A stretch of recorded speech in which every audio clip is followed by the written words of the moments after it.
ସନ୍ଦେହରେ ବଞ୍ଚିତ ଗୋଳାପୋଖରୀ ଗ୍ରାମବାସୀ।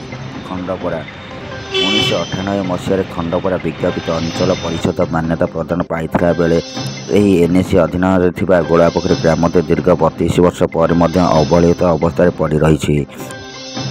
ଆଦିବାସୀ ଅଧ୍ୟୁଷିତ ଅଞ୍ଚଳ ବିକାଶ ଧାରା କେବଳ ପ୍ରତିଶ୍ରୁତି ଓ ପ୍ରଚାର ମଧ୍ୟରେ ସୀମିତ ହୋଇଥିବା ବେଳେ ଗୋଳାପୋଖରୀ ଗ୍ରାମରେ ଯାଇ ଦେଖିଲେ ଜଣାପଡ଼ିବ।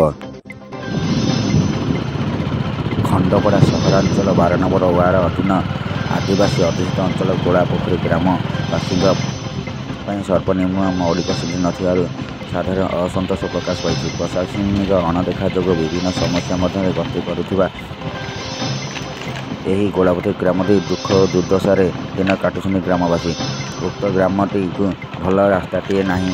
ଖଣ୍ଡପଡ଼ା ନୟାଗଡ଼ ପ୍ରତିବିଭାଗ ମୁଖ୍ୟ ରାସ୍ତାଠାରୁ ଗୋଳାପୋଖରୀ ଗ୍ରାମକୁ ସଂଯୋଗ କରୁଥିବା ରାସ୍ତା କିଛି ଅଂଶ ସିମେଣ୍ଟ କଂକ୍ରିଟୀକରଣ ହୋଇଥିଲା ବେଳେ ରାସ୍ତାରେ ପଡ଼ୁଥିବା ନାଳ ଯୋଗୁଁ ବର୍ଷା ଦିନେ ସ୍ଥାନୀୟ ବାସିନ୍ଦା ଯାତାୟାତରେ ଅସୁବିଧାର ସମ୍ମୁଖୀନ ହେଉଛନ୍ତି। ଉକ୍ତ ନାଳ ଉପରେ ଗୋଟିଏ ପୋଲ ନିର୍ମାଣ ନିମନ୍ତେ ଗ୍ରାମବାସୀ ବାରମ୍ବାର ଦାବି କରୁଥିବା ସତ୍ତ୍ୱେ ପ୍ରଶାସନ ସେଥିପ୍ରତି ଦୃଷ୍ଟି ଦେଉନଥିବା ଅଭିଯୋଗ ହେଉଛି।